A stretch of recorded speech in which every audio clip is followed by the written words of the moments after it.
ప్రజా తెలంగాణ టీవీ న్యూస్కి స్వాగతం. మా యొక్క రోజువారీ వార్తలను చూడడానికి మా యొక్క ఛానల్ని ముందుగా సబ్స్క్రైబ్ చేయగలరు. ఎమ్మెల్సీ టి జీవన్ రెడ్డి గారిని కలిసిన జగిత్యాల మున్నూరు కాపు సంఘం జిల్లా అధ్యక్ష కార్యవర్గ సభ్యులు.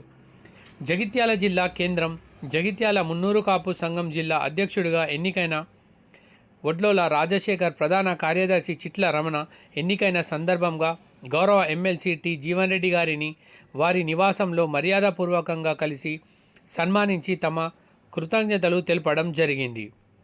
ఈ సందర్భంగా ఎమ్మెల్సీ జీవన్ రెడ్డి గారు జిల్లా అధ్యక్షుడు వడ్నాల రాజశేఖర్, ప్రధాన కార్యదర్శి చిట్ల రమణ గారికి మున్నూరు కాపు కులసం బంధువులకు శుభాకాంక్షలు తెలిపారు. మున్నూరు కాపుల అభ్యున్నతికి ఎల్లవేళలా తన సహాయ సహకారాలు ఉంటాయని తెలిపారు. ఈ కార్యక్రమంలో మున్నూరు కాపు కుల బంధువులు తదితరులు పాల్గొనడం జరిగింది.